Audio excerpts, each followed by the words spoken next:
예, 또 이렇게 뵙게 돼서 반갑습니다. 권사님이 저를 보시고 갈수록 이뻐지신다고 그래가지고 기분이 참 좋습니다. 어릴 때부터 그런 얘기 많이 들었습니다. 못 믿으시는 표정인데 저는 집에서 그런 얘기 참 많이 들었습니다. 그 장군감이라고. 그때는 그 의미를 잘 몰랐죠, 사실은. 가만히 앉아 있으면은 얼굴도 크고 멋있게 보여서 장군감인데 일어서면 딱히 그래도 이쁘게 봐주시니 얼마나 참 기분이 좋습니다. 아마 우리 하나님이 우리를 보실 때에도 항상 이렇게 이쁘게 봐주시지 않나, 그 생각이 선뜻 들더라고요. 권사님의 그 얘기를 제가 들으면서. 그래서 우리가 우리 서로를 대해서도 이렇게 참 이쁘다 여기는데 하나님이 우리를 보시고 얼마나 이뻐하실까, 예수 그리스도 안에 있는 우리들을 보시고 얼마나 이뻐하실까, 그런 생각이 들었습니다. 아까 찬양할 때도 내가 너를 지명하여 불렀나니 너는 내 것이다, 내 것이다. 하나님께서 그렇게 귀한 존재로 우리를 여겨주십니다. 이거 참 정말 은혜이고 하나님의 사랑입니다. 여러분은 하나님이 이뻐하는 그러한 분들입니다. 예, 자부심을 가지시고 자신감을 가지시고 열심히 하나님 섬기는 그런 분들 되기를 주님 이름으로 축원합니다. 오늘 우리가 마태복음 19장 16절의 말씀만 읽었는데 사실은 이제 그 뒤까지 우리가 오늘 좀 같이 다루어 보려고 합니다. 오늘 주제는 영생의 길입니다. 영생, 영원한 생명, 구원입니다, 말하자면. 그래서 오늘 읽은 말씀 보니까 어떤 청년이 와서 질문을 합니다. 예수님께 어떻게 하면 영생을 얻을 수 있겠습니까? 요즘식으로 표현하면 어떻게 하면 구원을 받을 수 있겠습니까? 하고 질문을 합니다. 우리는 뭐 답을 아마 알고 있습니다. 그렇죠? 쉽게 우리가 줄 수 있는 답은 예수님을 믿으십시오 하는 거일 거고요. 그래서 우리가 아마 그런 답을 또 예수님께 기대할 수도 있습니다. 예수님께서 이런 질문을 받으신다면 뭐라고 대답을 해주실까? 내가 길이요 진리요 생명이니 이렇게 말씀하셨으니까 당연히 나를 믿어라, 이런 대답을 우리가 기대할 수 있습니다.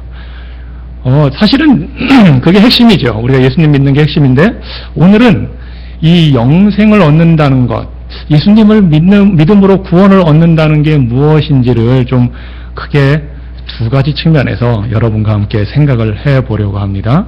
이 질문에 대해서 예수님께서 우리가 흔히 예상하는 그 답변을 곧장 주시지는 않았습니다. 마태복음 19장 17절에 보니까 예수님께서 이 청년에게 이렇게 대답을 해주십니다. 예수께서 가라사대 청년의 질문에 대해서 내가 무슨 선한 일을 하여 영생을 얻으리까 했더니 예수님께서 어찌하여 선한 일을 내게 묻느냐, 선한 이는 오직 한 분이시니라.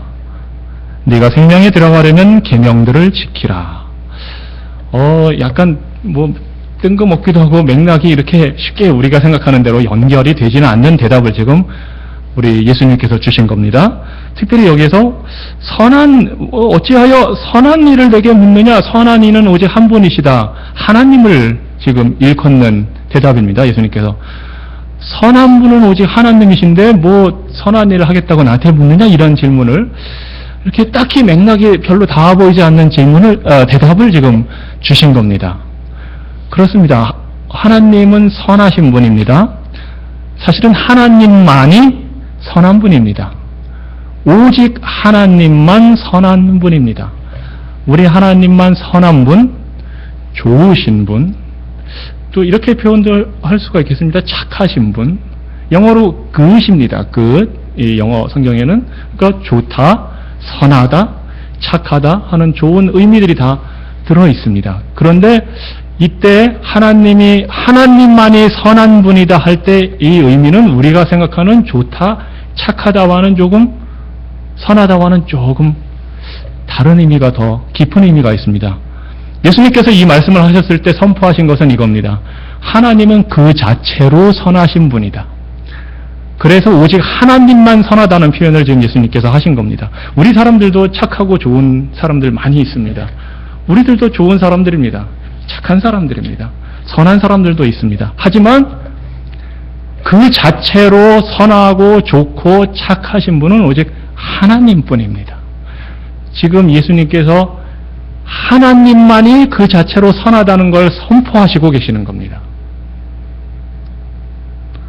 자, 하나님만이 선하다. 선하신 하나님. 우리는 우리 사람 중심으로 지금 하나님을 이해하려는 경향이 사실 많이 있습니다. 내가 착한 만큼, 내가 좋은 만큼, 우리 중에 누군가가 착한 만큼, 선한 만큼 하나님도 어느 그 정도보다는 더 선하시고 더 착하시겠지만 하는 그런 생각을 우리가 흔히 할 수 있습니다. 그래서 영생이란 것도 지금 핵심은 영생이잖아요. 영생, 구원도 어떤 식으로 우리가 생각하기 쉽냐면 인간 중심적으로, 우리 중심적으로 영생이라는 것도 생각할 수가 있습니다. 그래서 지금 예수님이 어떻게 보면 맥락이 안 닿는 얘기를 딱 해주시는 겁니다. 선한 일이 뭐냐고 네가 물었지? 하나님만 선하다. 하나님만 선하다. 하나님만 그 자체로 선하신 분이다. 그래서 하나님이 하시는 모든 일은 선하고 좋은 것입니다. 너무 당연하다고 여러분 생각하실 겁니다. 그런데 그렇게 당연하게 우리가 받아들이지 않는 경우가 많이 있습니다. 하나님이 우리에게 복을 주실 때는 하나님 좋으신 분, 선한 분이라고 우리는 믿습니다. 하나님이 나의 원수를 벌 주실 때 선하신 분, 좋으신 분이라고 믿습니다. 그런데 하나님이 내게 복을 안 주시고 내가 원하는 복을 안 주시고 나의 원수의 기도를 들어주시고 나에게 벌을 내리실 때 우리는 하나님이 좋으신 분, 선한 분이라고 생각하지 않습니다. 그냥 무서운 분이라고 생각합니다. 맞습니다. 하나님 무서운 분입니다. 그런데 좋은 분입니다. 왜냐하면 하나님은 그 자체로 선하시기 때문에 하나님이 복을 주실 때도 하나님은 선한 분이고 하나님이 심판하실 때도 하나님은 선한 분입니다. 하나님이 우리에게 축복하실 때도 하나님은 선한 분이고 저주하실 때도 하나님은 선한 분입니다. 하나님의 저주는 선한 것입니다. 좋은 것입니다. 그런데 우리는 그렇게 받아들이지를 못하지요. 하나님께서 이스라엘 백성들에게 광야 생활 40년 동안 애굽에서 건져내신 다음에 40년 동안 다 해서 이제 마침내 가나안 땅으로 들어가기 직전에 신명기에 보면 하나님께서 그동안에 무슨 일을 하셨는지 어떤 율법을 주셨는지 다시 한번 쭉 모세를 통해서 이야기를 해주시면서 우리가 여러분 잘 아실 겁니다. 신명기 28장에 가서 보면은 하나님께서 축복의 말씀과 저주의 말씀을 동시에 주십니다. 핵심은 이겁니다. 자, 이제 너희들이 내가 준 계명대로 말씀대로 순종하고 살면 가나안 땅에 들어가서 내가 너에게 주고자 하는 모든 복을 받을 것이다. 축복의 말씀을 주셨습니다. 양이 새끼 날 때 사산되는 일이 없을 거고 너희들 자녀들이 잘 될 거고 농사를 짓기만 하면 막 100배의 수확을 거둘 것이고 좋은 축복이 다 갈 것이다. 원수들이 너희를 치려고 할 때 내가 다 막아줄 것이다. 하나님께서 축복의 말씀을 다 주셨습니다. 근데 28장 전체로 보면 그 축복의 말씀이 만약에 한 4분의 1 정도 된다고 하면 그 다음에 하나님께서 대신에 너희들이 이 말씀 내가 주는 계명을 지키지 않으면 내가 애굽 땅에 내렸던 그 모든 저주가 너희에게도 똑같이 갈 것이다 하는 말씀을 3배 정도는 더 길게 말씀을 해주십니다. 우리 하나님 선한 분입니까? 좋은 분입니까? 축복의 말씀보다는 저주의 말씀을 이만큼 더 주시는 그런 하나님인데요. 예, 좋은 분입니다. 우리 하나님은 그 자체로 선하시고 좋은 분입니다. 그래서 우리에게 축복의 말씀도 주시고 저주의 말씀, 심판의 말씀도 주십니다. 그런데 우리 사람들은 우리 중심으로, 사람 중심으로 하나님과의 관계에서도 생각을 합니다. 그래서 좋은 축복의 말씀은 믿음으로 아멘으로 잘 받습니다. 하지만 저주의 말씀, 심판의 말씀은 싫어합니다.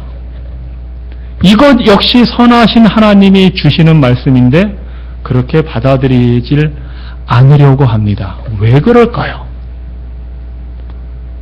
그것이 우리 인간에게 있는 본성이 되었기 때문입니다. 바로 죄 때문입니다. 본능적으로 우리 사람들은 이 하나님 앞에, 선하신 하나님 앞에 설 수 없다는 것을 알기 때문입니다. 그래서 지금 이 젊은 청년이 그 하나님 앞에, 선하신 하나님 앞에서 영생을 얻기 위해서는 자신이 뭔가 선한 일을 해야 된다고 생각을 했기 때문에 이런 질문을 하는 겁니다. 이것이 모든 사람들이 가지고 있는 생각입니다. 예수님 믿는 사람을 포함해서 이 세상의 모든 종교가 가진 생각입니다. 선한 일을 뭔가 해야 구원을 받는다는 생각을 누구나 갖고 있습니다.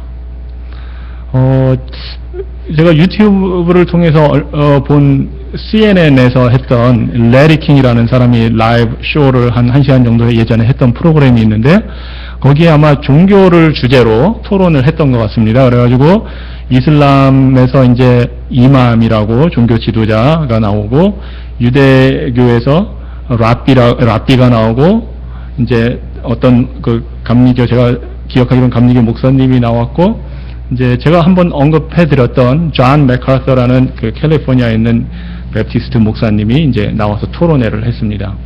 이 이제 존 맥카서 목사님은 복음주의자이기 때문에 거기서 이런 얘기를 이제 토론 중간에, 우리가 구원받는 길은 오직 예수 그리스도뿐이다. 예수 그리스도 외에는 길이 없다. 했더니 이제 다른 세 사람들이 다 일제히 그거는 아니다. 그거는 사랑의 하나님이 그럴 수가 없다고 이제 반박을 합니다. 그러면서 유대교의 랍비가 이런 얘기를 합니다.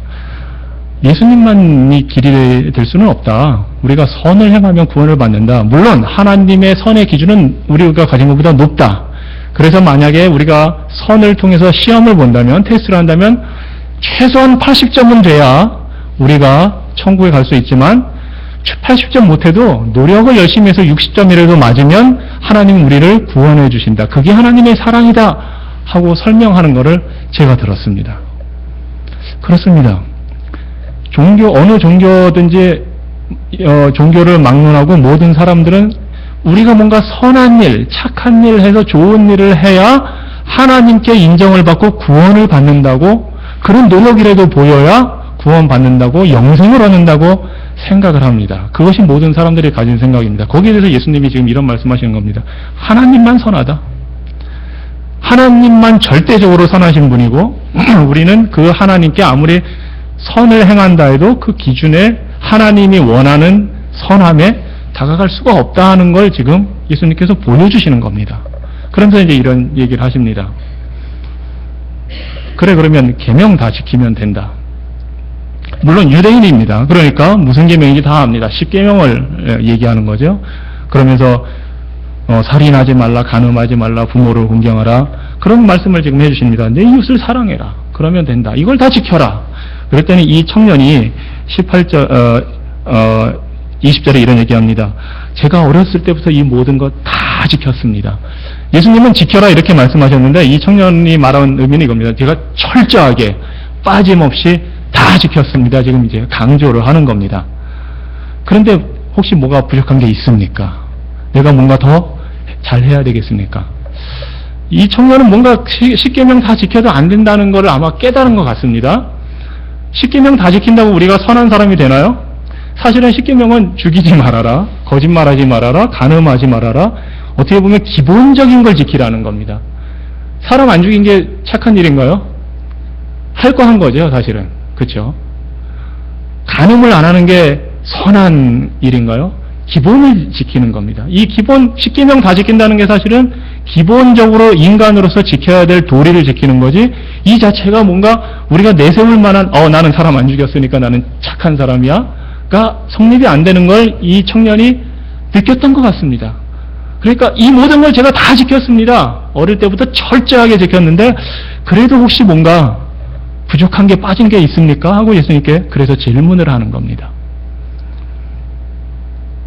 이 같은 내용이 마가복음에도 나오고 누가복음에도 나오는데, 예수님이 이런 청년의 이 적극적인 모습, 그리고 사실 마가복음에는 처음에 이 청년이 등장할 때 예수님 앞에 무릎 꿇고 질문을 하는 거로 표현이 되어 있습니다. 젊은 청년입니다.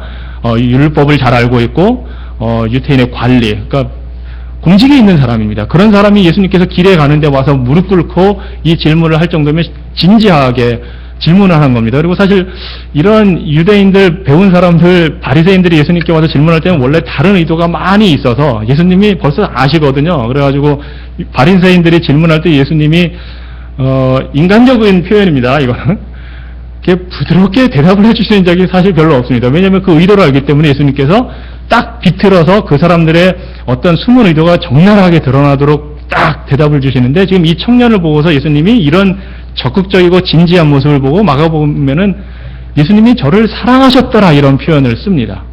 청년이 계속 질문을 하니까. 그래서 예수님이 저를 사랑하시고 이 말씀을 주십니다. 21절에 그래 네가 온전하고자 할진대 네 소유를 팔아 가난한 자들을 주라. 그래야면 하늘에서 보화가 네게 있으리라. 그리고 와서 나를 좇으라. 이 말씀을 주십니다.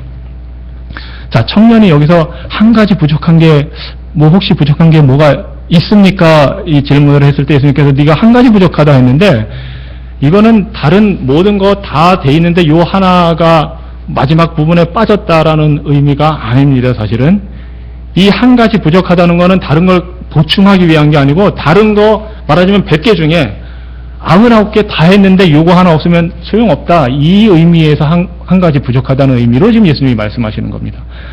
다른 99가지 좋은 일, 선한 일 많이 했어도 이거 못하면, 이거 안 했다면 소용없다.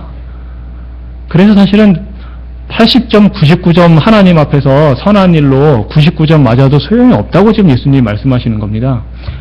예수님의 표현은 제가 좀 더 뒤집어서 표현하자면 이겁니다. 다른 거 다 못해도 좋은데 요거 하나 하면 구원받는다 라는 표현입니다. 사실은 이거 못해? 계명 좀 어겼어? 좋다. 너 그거 계명 어기면 생명 못 얻는다는 거 너는 알고 있다. 하지만 이거 하나만 한번 제대로 해봐라 하고 지금 예수님께서 말씀을 해주시는 겁니다. 부족한 거 하나 더 채워서 제가 100점을 맞겠습니다가 아니고, 다른 거 99점 맞았는데 그거는 0점, 빵점이나 마찬가지다. 이 하나가 100점을 결정하는 거다 하고 지금 예수님께서 말씀하시는 겁니다. 그러면서 주신 답이 이겁니다. 가서 네 재산 다 팔아서 가난한 사람들 다 나눠주고 나를 쫓아와라. 나를 쫓아와라.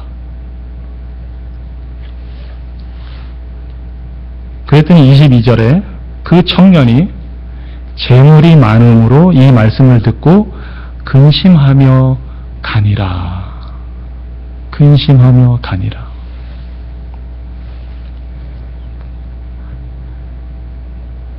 선한 일을, 계명을 다 지켰을 뿐만 아니라 뭔가 더 선한 일, 착한 일, 좋은 일을 하겠다는 결심으로 왔던 청년입니다. 그런데 예수님이 네 재산 다 팔아서 나눠주고 나를 따라와라 했더니 이것 때문에 지금 고민에 빠진 겁니다. 요즘 한국에서 요즘 젊은 사람들이 쓰는 표현으로 하자면 멘붕이 온 겁니다. 자기가 믿고 알고 있던 것과는 전혀 다른 대답을 지금 예수님께서 주셨기 때문에 멘붕이 와서 고민에 빠진 겁니다. 이 고민이 사실은 굉장히 근심하며 갔다고 했는데 슬퍼하며, 이 근심이 고통, 그냥 걱정된다라는 정도가 아니라, 지금 이거는 성경에서는 이 단어가 해산의 고통을 의미할 때도 쓰이는 거거든요. 그 정도로 심한 지금 이 청년은 한국식으로 표현하자면 고뇌에 빠진 겁니다. 이걸 재산을 팔아서 주고 오라고? 이걸 어떻게 해야 되지? 내가 지금 이런 고민에 빠진 겁니다. 우리 예수님은 다 아시는 분입니다. 이 청년이 돈이 많다는 거 알고 계셨습니다. 부자라는 거 알고 계셨습니다. 그리고 이 청년이 순수하고 진지했고 정말 구원의 길을 찾는 그런 청년이란 걸 아셨지만, 이 청년이 의지하고 믿고 따르는 게 무엇인지 역시도 우리 예수님이 아셨습니다. 이 청년이 믿고 의지하고 따르는 것은 재산이었습니다. 이 청년이 볼 때 자기는 99가지 99점 맞아서 1점만 더 채우면 될 거라고 생각했는데, 사실은 그 99점 맞는 거를 할 수 있었던 이 청년의 그 그 힘과 원천이 되는 것, 의지의 대상이 됐던 것은 어떻게 보면 하나님이 아니라 자신이 가지고 있던 재물이었기 때문에 그게 가능했던 겁니다. 그걸 예수님이 아신 겁니다. 그래서 요구하시는 겁니다. 다 팔아서 나눠주고, 가난한 사람들 다 나눠주고, 나를 따라와라. 따라와라.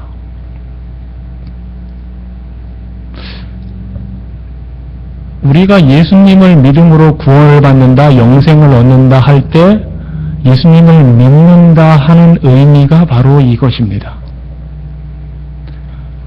만약에 오늘 우리가 예수님을 만나서 예수님, 제가 어떻게 하면 영생을 얻어야 되겠습니까? 하면 우리가 흔히 예상하는 답변대로 나를 믿으면 된다. 그러면 우리는 이럴 겁니다. 우리는 예수님 믿습니다. 나의 구주임을 믿습니다. 예수님께서 십자가에서 나를 위해 죽으셨다는 사실을 내가 믿습니다. 죽은 지 3일 만에 부활하셔서 우리의 산 소망이 되셨다는 걸 믿습니다.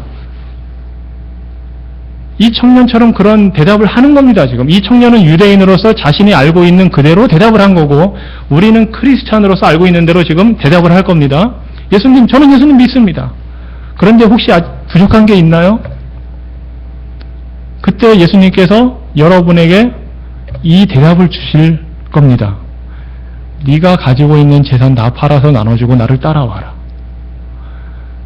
우리가 고민에 빠지게 됩니다. 예수님을 믿는다는 게 과연 무엇일까? 제가 다행인지 아닌지 모르겠는데 이런 재산이 저는 없습니다.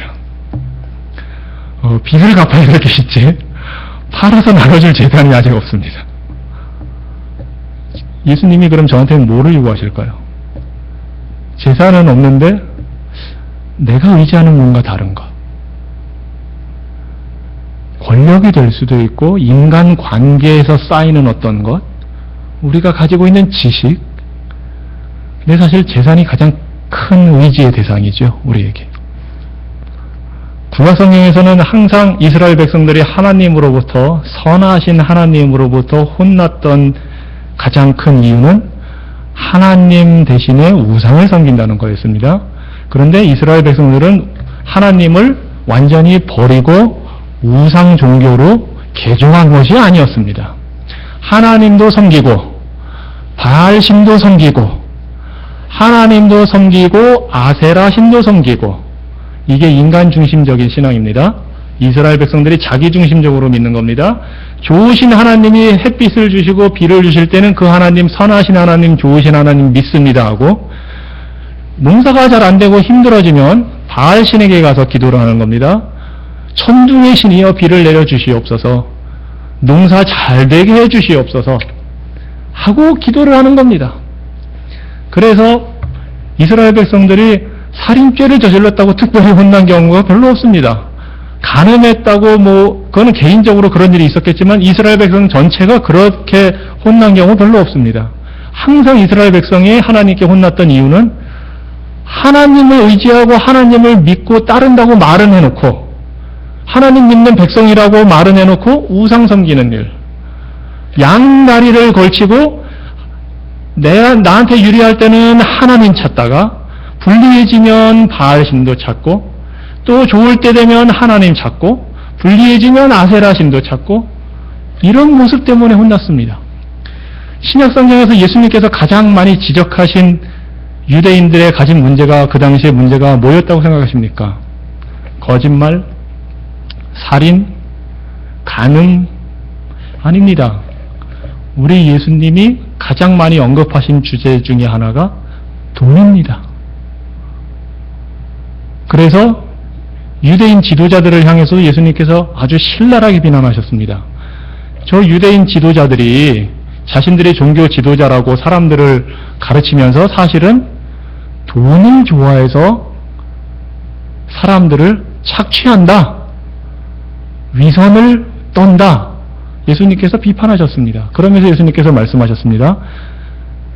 하나님과 맘몬, 이 둘을 동시에 섬길 수는 없다. 맘몬이 신의 이름입니다. 돈의 신, 재물의 신입니다. 사람이 두 주인을 섬길 수가 없다. 하나님을 섬기든지 만몬을 섬기든지, 구약의 이스라엘 백성처럼 한쪽으로는 하나님 섬긴다, 예수님 믿습니다 하면서 한쪽으로는 돈을 의지하고 따르는 것 안 된다. 둘 중에 하나를 해야 된다 하고 예수님이 가르치셨습니다. 이 부자 청년에게 지금 주신 예수님의 대답이 그겁니다. 네가 지금 여태까지 믿고 의지하고 따라오던 것, 너는 계명도 잘 지키고 하나님 잘 믿는다고 했는데 과연 그게 사실이냐? 네가 가진 재산 의지하고 믿고 따르는 것 아니냐? 그게 있으니까 네가 지금 그러는 거 아니냐? 네가 정말로 나를 믿는다면, 정말 영생을 원한다면, 정말 구원을 원한다면 그거 다 팔고 나눠주고 나를 따라와라. 이것이 예수님을 믿는다고 하는 진정한 의미입니다. 그냥 저는 예수님을 믿습니다. 나의 구주로 믿습니다. 예수님께서 내 죄를 대신해 죽으셨음을 믿습니다가 아니라 그거는 기본이고요. 내가 정말 예수님을 의지한다면 예수님보다 하나님보다 더 믿고 따르는 다른 대상을 정리해버리고 예수님을 따라가는 것. 이것이 믿음으로 가는 것이고 이것이 영생의 길이라는 걸 지금 예수님께서 보여주시는 겁니다. 사실 우리는 이 내용을 좀 잘 알기 때문에 이게 그렇게 충격적이지 않게 들릴 수도 있지만 제자들에게는 그렇지 않았습니다. 그래서 23절에 예수님께서 이런 말씀을 하십니다. 이 청년이 근심하면서 떠나가니까 내가 진실로 너희에게 이르니, 제자들에게 지금 말씀하시는 겁니다. 부자는 천국에 들어가기가 어려우니라. 참 어렵다. 다시 너희에게 말하노니 약대가, 낙타가 바늘 귀로, 바늘 구멍으로 들어가는 것이 부자가 하나님 나라에 들어가는 것보다 쉽다. 이 말씀을 하시니까 제자들이 놀랍니다. 그러면서 서로 묻습니다. 야, 도대체 저런 부자가 구원을 못 받는다면 도대체 누가 구원을 받을 수 있다는 말이냐? 왜 이런 반응을 보이는지 우리가 좀 이해가 잘 안 될 수도 있습니다. 야, 부자는 구원받는 일이 참 힘들다. 예수님께서 말씀하셨거든요. 낙타가 바늘구멍에 어떻게 들어갑니까? 불가능한 일을 지금 예수님이 말씀하시는 겁니다. 그랬더니 제자들이 야, 그럼 누가 구원을 받을 수 있지? 하고 지금 묻습니다. 예나 지금이나 모든 사람들의 가지고 있는 무의식적인 또는 본능적인 생각은 이겁니다. 부자는 하늘이 낸다 는 생각입니다. 부자는 하나님이 복 줘서 부자가 된다고 예수님을 믿는 사람도 안 믿는 사람도 대체적으로 그렇게 생각을 합니다. 그리고 사실 그 말이 어느 정도 제가 봐도 일리가 있습니다. 여러분 주위에 큰 부자들 보십시오. 나랑 똑같이 일하는 것 같고 심지어 물려받은 것 없이 똑같이 시작했는데도 누구는 큰 부자가 되고 저는 그 부자가 아닙니다. 그렇게 보면 야, 저 사람 하나님 복 받았다 하는 생각 저절로 하게 됩니다. 그렇게 복 받은 사람도 천국에 들어가지 못한다면, 구원을 못 받는다면 도대체 그럼 나처럼 복 못 받은 사람은 어떻게 영생을 얻게 된다는 말이냐 하고 지금 제자들이 얘기를 하는 겁니다. 그래서 예수님께서 저들을 보시며 다시 말씀하십니다. 26절에 사람으로는 할 수 없으되 하나님으로서는 다 할 수 있느니라. 사람의 힘으로는 안 되는데 하나님의 힘으로는 된다. 우리는 이 구절 참 좋아합니다. 우리 참 좋아합니다. With human beings it's impossible. But with God nothing is impossible. 굉장히 좋아합니다. 그리고 이걸 가지고 노래도 참 많이 만들어져 있고. 그런데 이 맥락에서 보면 이 내용은 하나님만이 구원하실 수 있는 능력을 가졌다는 걸 얘기하는 거지, 우리가 힘들고 돈을 많이 벌고 싶을 때 우리에게는 불가능하지만 하나님을 의지하면 하나님이 불가능한 게 없는 하나님이 다 해주신다 하는 의미가 아니란 걸 우리가 알 수 있습니다. 인간으로서는 불가능하지만, 낙타가 바늘기로 들어가는 것처럼 불가능한 일이지만, 그래서 이 청년은 근심하며 떠날 수밖에 없었지만, 하나님께는 불가능이 없다. 하나님은 다 하신다. 그때 베드로가 이제 좀 깨달은 겁니다. 그래서 27절에 이렇게 말합니다.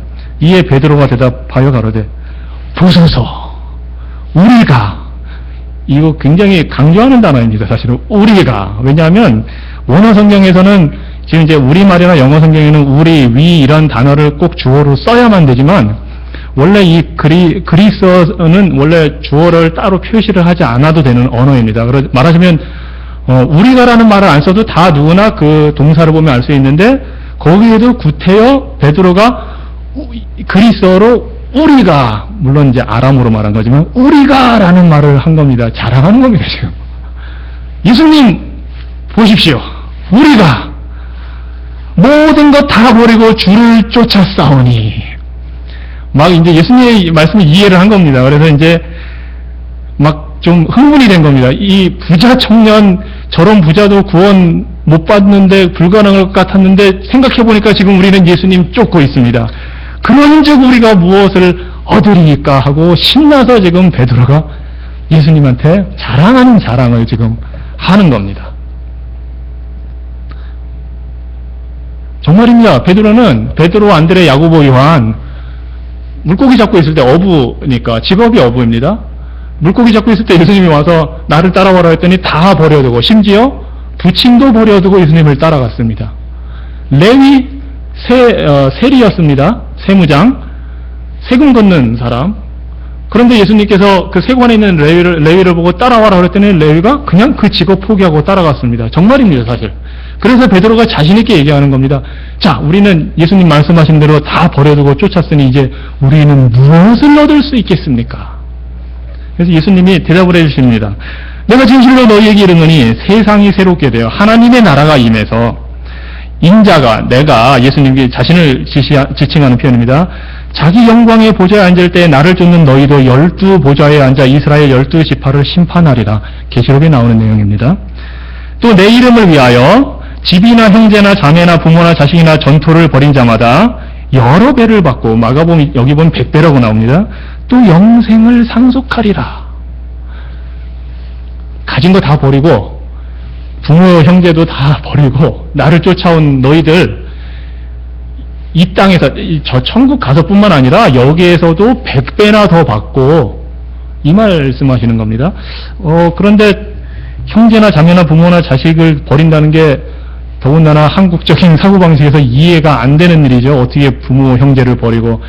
예수님이 지금 그 위에서는 이웃을 사랑하라는 계명을 지키라고 했는데 당연히 버리라는 게 그게 우리가 생각하는 부정적인 의미로 말씀하시는 게 아닙니다. 가진 것 의지하지 말고, 부자 청년처럼 재물 있다고 그거 의지하지 말고, 심지어 가족을 의지하지 말고, 예수님 믿느냐? 나를 믿느냐? 그럼 나를 믿고 의지하고 따라와라. 선하신 하나님을 정말 믿느냐? 다른 것을 앞세우지 말아라, 이겁니다. 하나님 대신에 다른 것 섬기려고 하지 말고, 다른 것 앞세우지 말고 나를 쫓아와라. 그러면 100배나 더 받는다. 우리가 우리 가족을, 예수님을 쫓기 위해서, 예수님을 따라가기 위해서 가족을 버린다는 표현은 이상하니까 가족 대신에 예수님을 선택하면 100배의 가족을 얻게 된다는 겁니다. 하나님 나라에서. 이 말씀이 이미 이루어진 겁니다. 우리는 모두 하나님 안에서 한 가족이 되었기 때문입니다. 우리 각자가 우리의 가족, 우리의 재산, 모든 것보다 예수님을 믿고 따르기로 결심하고 예수님을 섬기고 믿는 순간 우리는 하나님의 한 가족이 돼서 이 땅에서부터 하나님 나라가 임하는 역사를 우리는 체험을 하고 있는 겁니다. 이 의미입니다. 그런데 마가복음에 보면 의미심장한 단어를 하나 더 예수님께서 붙인 게 나옵니다. 이 모든 것을 다 100배나 받고, 그래서 제가 참 행복합니다. 가진 게 별로 없지만 여러분의 재산이 제 재산이 된 겁니다. 100배나 됐으니까. 여러분이 좀 손해보시는 겁니다. 저는 재산이 없어서 빚밖에 없는데, 근데 저는 여러분이 저보다는 부자인 것 같아 보이니까 여러분의 재산이 제 재산이 된 겁니다. 이 말씀대로고요. 그런데 예수님이 한 가지 더 덧붙이셨습니다. 핍박도 받는다. 100배나 모든 가족이 늘어나는데 나를 믿고 따라오면 예수님이 가는 그 길을 따라오면 핍박도 받는다. 핍박도 받는다. 그 핍박도 같이 받으면서 예수님을 따라가는 것, 이것이 영생 얻는 길입니다. 이것이 믿음의 길입니다.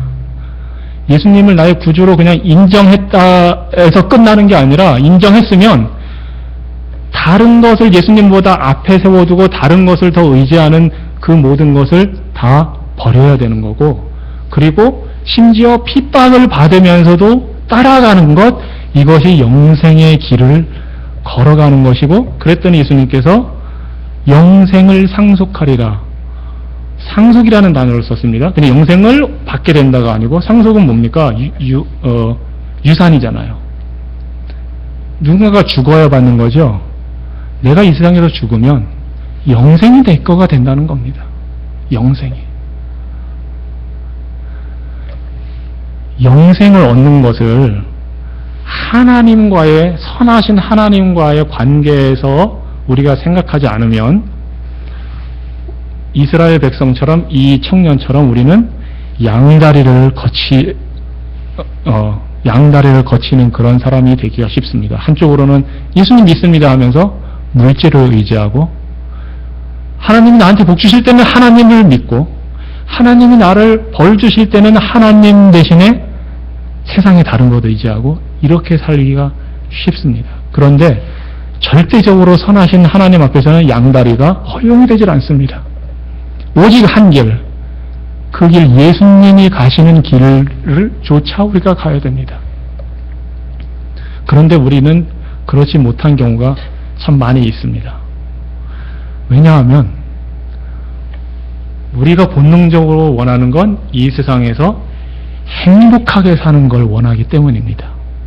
그리고 이 세상에서는 행복하게 잘 살다가 천국 가서는 영원히 거룩하게 사는 걸 기대하기 때문입니다. 그래서 어떤 분이 이런 얘기를 했습니다.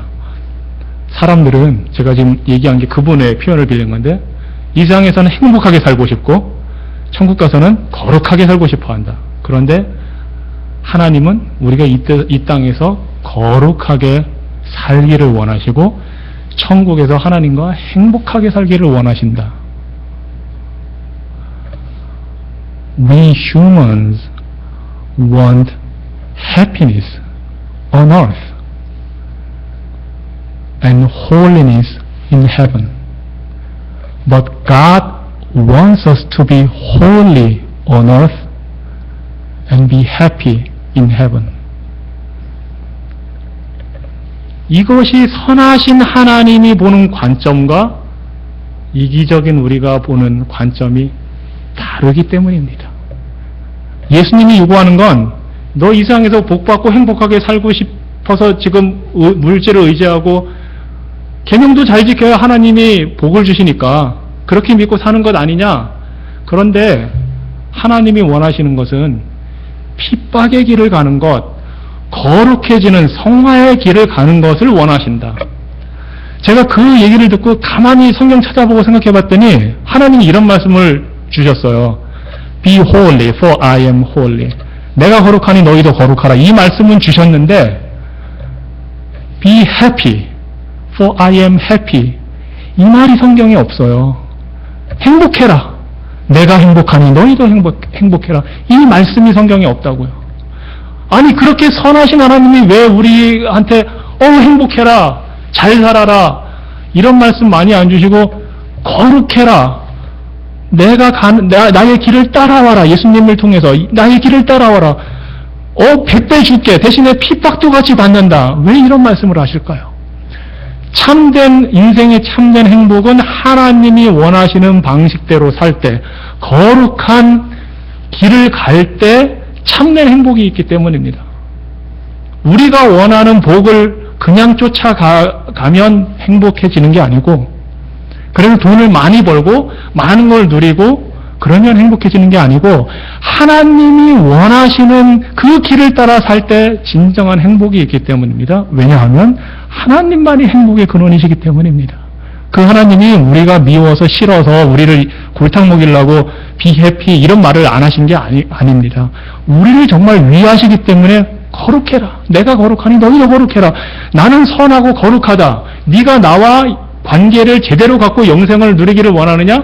자, 선하신 하나님, 거룩하신 하나님과 영원히 살 수 있는 방법이 뭐가 있습니까? 죄가 있는 이상 그게 불가능하기 때문에 그래서 예수님이 오셔서 우리의 죄 문제를 해결해 주신 거고, 그래서 우리가 하나님처럼 하나님의 거룩하심을 따라서 살아야 그 하나님과 같이 살기 때문입니다. 그런데 이 세상에서 우리 많은 사람들은 무서운 하나님, 거룩한 하나님과 같이 사는 거 굉장히 부담스러워합니다. 대신에 행복해지기를 원합니다. 그런데 지금 예수님이 제시하는 그 길은, 부자 청년은 이 땅에서 행복하게 살았죠. 부자고 관리, 공무원이었고 부족한 게 없이 행복하게 산 사람한테 지금 예수님이 그러는 겁니다. 내가 가는 길을 따라와라. 다 팔고 나눠줘. 그게 거룩함에 이르는 길이기 때문에, 영생에 이르는 길이기 때문에 그 말씀을 하신 겁니다. 우리는 어떻습니까? 여러분이 혹시나 예수님 대신에, 하나님 대신에 자칫하면 의지하는 대상이 무엇입니까? 저도 제가 생각하면 돈입니다. 그 매달마다 빠져나가는 돈을 뭐 낼 거 이거저거 내는 거 볼 때마다 야, 이거 돈 더 있어야 되는데, 돈 더 있어야 되는데 수시로 돈 생각을 하게 됩니다. 그리고 지난번에도 뭐 이렇게 친교 시간에 농담식으로 말했지만 반은 진담입니다. 저는 돈을 좋아합니다. 돈 싫어하지 않습니다. 그런데 돈을 좋아하지만 돈을 쫓아서 살면 안 된다는 것을 말씀을 보고 깨닫습니다. 아, 나는 돈 참 좋아하는데 내가 돈을 쫓아가서 살면 예수님을 믿는다고 하면서 섬기는 삶이 아니구나. 내가 쫓아야 할 대상은 예수님이구나. 예수님이 가신 길이구나 하는 걸 매 순간 깨닫습니다. 통장에서 돈이 빠져나갈 때마다. 내가 돈을 쫓아서 의지한다고 그 돈이 내 생명을 보장해 주는 것이 아니고 나의 참된 행복을 보장해 주는 것이 아니기 때문입니다. 오직 예수님만이. 여러분이 쫓아가고 의지하는 대상은 혹시 무엇입니까? 여러분에게 예수님이 요구하는 것 있다면 그거 팔아서 나눠줘라. 그거 없애버려라. 네가 의지하는 그거 치워버려라 하고 요구하시는 게 있다면 그게 무엇입니까? 여러분은 부자 청년처럼 고민하면서 깊은 고뇌에 빠져서 돌아가는 사람입니까? 아니면 베드로처럼 못 모르고 따른 것 같지만 인간으로서는 불가능하지만 불가능이 없는 하나님이 믿게 해주시는 역사를 따라서 예수님을 따라가고 있는 사람들입니까? 우리 힘으로는 불가능합니다. 우리 자신이 압니다. 예수님 말씀대로 하나님이 하십니다. 그래서 하나님이 하십니다. 하나님이 예수님을 보내셔서 구원의 길을 열어주셨고 성령님을 보내서 우리의 심령을 변화시켜 주셨고 지금 이 순간에도 성령님이 우리 안에서 역사하시면서 우리로 하여금 그 유혹을 따라가지 않고 다른 것 의지하지 않고 하나님이 원하시는 길, 생명의 길을 예수님을 쫓아가도록 우리를 인도하시고 이끄시고 때로는 밀어붙이십니다. 그 성령 하나님의 능력으로 우리가 예수님을 따라가는 믿음의 제자들이 되는 겁니다. 기도하시겠습니다.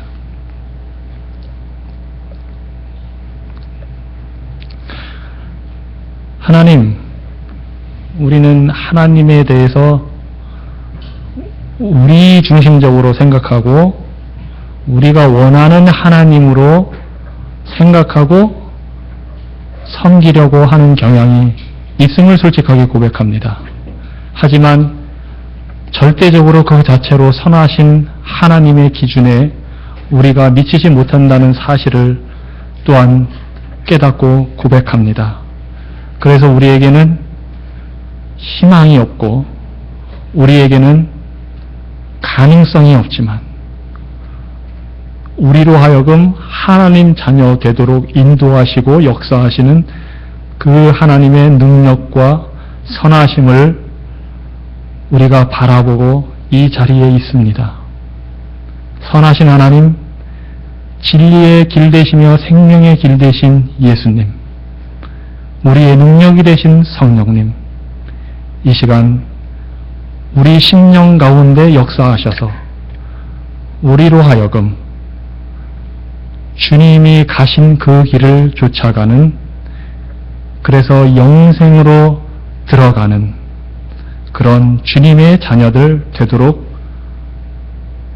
은혜 내려 주시옵소서. 예수님 이름으로 기도합니다. 아멘.